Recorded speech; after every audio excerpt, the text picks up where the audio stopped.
All right, ready to dive into something kind of personal. Oh, I think I know where this is going. Genital size and how it all ties into sexual satisfaction. Yeah, there are tons of whispers, but not nearly enough open conversations about this stuff. Right, so we've got research, surveys, opinions, even a bit of history and culture, all to help us get past the myths and anxieties. To really figure out what the science actually says. Exactly. And maybe, just maybe, help some people feel a little better about things. Less worry, more enjoyment. I'm all for it. So, first things first. Yeah. We got to acknowledge the elephant, or maybe the whale, in the room. You're talking about all that anxiety guys have about penis size. Yeah, it's everywhere you look. Movies, jokes, even those whispered conversations. But the crazy part is, The research shows just how widespread it is. like, way more guys are worried than they need to be. There's this study, BJU International, it looked at decades of data. Decades, wow. And they found that 85% of women were happy with their partner's size. Okay, that's a pretty good percentage. But only 55% of men were happy with their own. Whoa, hold on. That's a huge gap. Right. It's like guys are stressing over something that women aren't even that bothered by. So basically, guys, chill out. Most of you are probably fine. It really does seem that way. But what about small penis syndrome? Ah, yeah. That's a real thing, psychologically speaking. But doesn't it usually affect guys with average size penises more often? Exactly. It's more about insecurity than actual size, which Yeah. makes sense when you look at those numbers we just talked about. Okay, so less about what you got, more about how you feel about it. Perception versus reality, for sure. So let's get into the science of what women actually want. Well, there was this really neat study in the Journal of Sexual Medicine. Okay, what did they do? They used 3D models to figure this out. 3D models. That's pretty creative. Right. Way more realistic than just asking people to imagine. Makes sense. And what they found was, for both one-time and long-term partners, women wanted penises that were just a bit bigger than average, in both length and circumference. So nothing crazy huge. Exactly, just slightly larger. Interesting. So size does matter to some degree, but it's more nuanced than just bigger is better. Absolutely. It's about understanding what feels good and how different sizes interact with the body. Speaking of which, I remember reading that a slightly larger circumference might be especially stimulating for women. You're right, there was a slight preference for that. And it might be because of how the vagina and clitoris are structured. Wait, tell me more about that. So the vagina is incredibly sensitive to pressure. It's packed with these things called mechanoreceptors, basically tiny little sensors for touch. So a slightly larger circumference would hit more of those sensors. You got it. Which could lead to more intense sensations. Wow, I never thought about it like that before. It's amazing how these subtle differences in size can affect things. Okay, so we've talked about the average, but this study also looked at one-time partners versus long-term partners, right? You remember that part. Good catch. What did they find there? They found that, for one-time partners, women preferred a slightly larger size than for long-term partners, particularly when it came to circumference. Wonder why that is. Well, for a casual fling, the focus might be more on that initial physical experience, less about the emotional connection, more about the thrill of the moment. But in a longer relationship, other things become more important. Right, like intimacy, compatibility, shared values. So it's like a bigger size might be exciting in the short term, but for lasting satisfaction, there's a lot more to consider. Exactly. Size is just one small piece of the puzzle when it comes to having a fulfilling sex life. Thank goodness for that. Definitely take some pressure off. But what about the other pieces, especially for women? Oh, there are so many. Lubrication, for one. Right, makes everything feel better. And of course, arousal is key. When a woman is fully turned on, the vagina naturally changes. It expands, right, making size less important. Exactly. And then there's that emotional connection, feeling safe and desired. That can make all the difference in the world. Couldn't agree more. Okay, we focused a lot on penises, but what about vaginas? Ah, yes. Let's switch gears. Especially after childbirth. Some women worry about changes down there. That's understandable. Childbirth can affect the genital hiatus, which is the vaginal opening, but usually it's just a slight increase. So not a huge change. Right. The bigger issue is often weaker pelvic floor muscles. And that's where those Kegel exercises come in, right? You know it. Kegels can really strengthen those muscles. Which is good for more than just preventing leaks, I hear. Absolutely. Stronger pelvic floor muscles can lead to more intense sensations during sex. A win-win. Plus, it helps with bladder control and overall well-being. So you're saying I can improve my sex life and prevent accidents at the same time. It's the ultimate multitasking workout. Love it.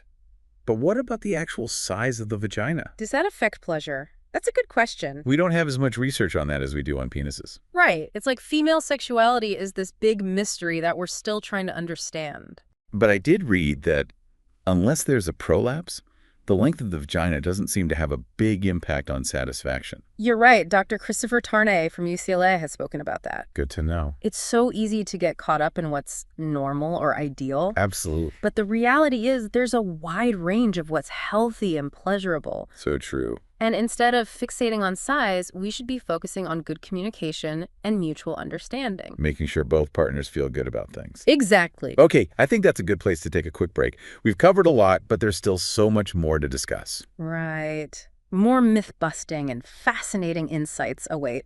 We'll be back in a jiffy to delve even deeper into this topic. Stay tuned.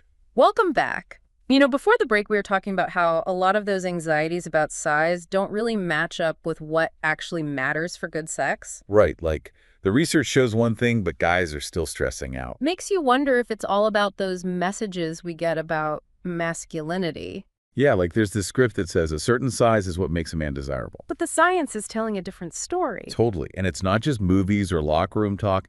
There are even arguments that focusing only on the clitoris when we talk about female pleasure can add to these anxieties. Oh, interesting. Tell me more about that. Well, there's this psychologist, Stuart Brody. He suggests that putting so much emphasis on clitoral orgasms might make some guys feel like they aren't enough on their own. Like they need something more, something bigger to satisfy their partners. Exactly. Which just isn't true. It really highlights how important it is to talk openly and honestly about all aspects of sexuality. To recognize the full spectrum of pleasure and that everyone's different. Absolutely. It's about empowering people to understand their own bodies and communicate with their partners. Rather than feeling pressured to fit some mold. Exactly. And speaking of cultural influences, have you heard about some of the things men around the world have tried to enhance size? Oh yeah, like the topinama in Brazil. They let poisonous snakes bite their penises. Seriously. Talk about extreme measures. Right. It shows how deeply ingrained these anxieties can be. Definitely makes you realize how important it is to approach this topic with sensitivity and provide solid, evidence-based information. For sure.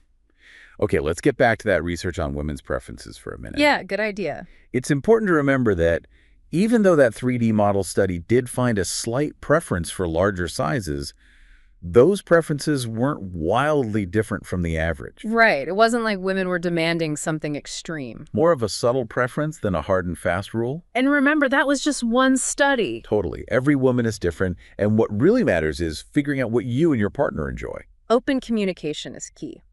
Now, speaking of preferences, I came across this study about sex toy popularity in the UK. Had some interesting findings. Ooh, okay. What kind of findings? So they looked at data from this big online retailer and found that size was a major factor in predicting a toy's popularity. Makes sense. People like what they like. But get this, adding vibration didn't actually make a toy that much more popular. Really? I'd have thought vibration would be a huge selling point. Yeah, it kind of challenges what we think we know. I guess it could be that people use different toys for different things. Right, maybe some prioritize size and shape over other features. Or maybe just boils down to personal preference. Exactly. Some love vibration, others find it too intense. The main takeaway is that there's no one-size-fits-all when it comes to pleasure, whether it's with a partner or solo. Couldn't agree more. Understanding your own needs and what feels good for you is what matters most. Okay, so we've talked a lot about the downsides of size anxieties, but is there ever a case where a larger size could be beneficial? That's a good question. There was this study with data from a huge Swedish sample, and it suggested that while a smaller penis size doesn't necessarily hurt your chances of finding a good relationship, Okay. it might make those early stages of dating a little trickier. I can see that if someone's not confident about their size, it might affect how they approach those initial encounters. Exactly. And in casual hookups where physical attraction might be a bigger factor, size could play a role in those first impressions. But again, it's just one piece of the puzzle. Absolutely.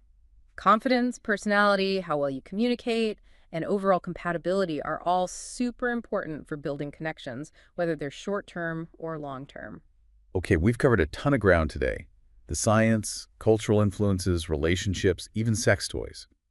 But before we move on, I think it's worth acknowledging that we're dealing with some pretty personal and sensitive stuff here. For sure, it's important to approach these conversations with empathy and make sure we're not adding to anyone's anxieties. We're not here to promote unrealistic ideals or make anyone feel bad about themselves. Our goal is to share accurate information and help people embrace their bodies and their experiences. And encourage healthy communication between partners. Exactly. Now, I know this is a lot to take in, but there's one more study I want to get to. Okay, bring it on. It looks at the connection between penis size and, wait for it, the intensity of orgasms. Ooh, that's an interesting one. Let's dive in. Okay, so we left off talking about this study on penis size and the intensity of orgasms. What did they find? Well, this study, it was in the Journal of Sexual Medicine, and they found that women who regularly have vaginal orgasms were more likely to say that size did affect how intense those orgasms felt. So for some women, a larger size did make a difference. It seems that way, but it's really important to remember this was specifically about women who have vaginal orgasms frequently, and we know that's not everyone. Right. It's like another reminder that there's no single formula for pleasure. Everyone's different. Absolutely. What works for one person might not do anything for another. And we definitely don't want to create any unrealistic expectations or make anyone feel like one type of orgasm is better than another. Exactly. It's just another piece of the puzzle when it comes to understanding female sexuality. So size might matter for some women when it comes to the intensity of their orgasms, but it's definitely not the only factor. For sure. And this study also brought up another interesting point, the whole vaginal versus clitoral orgasm debate. Oh, yeah. What about that? Well, it cited some earlier research that suggested these might actually be different phenomena, like different parts of the brain light up depending on the type of orgasm. Whoa. So it's not just about where the stimulation is, but how the brain processes it, too. Exactly. It challenges that traditional view that all female orgasms come from clitoral stimulation. Makes things a lot more complex, huh? It really does. Shows how much we still have to learn about female pleasure.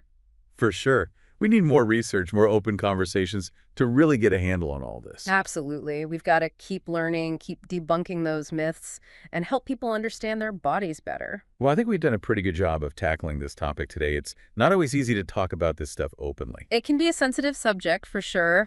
But hopefully we've busted some myths, shared some interesting science, and encouraged people to be more open and honest with each other. To communicate better and really figure out what works for them. Exactly. If there's one thing I hope listeners take away from this, it's that a truly fulfilling sex life is all about those things. Communication, respect, understanding each other's needs and desires. Couldn't have said it better myself. So, as we wrap things up, we want to leave you with a question to ponder.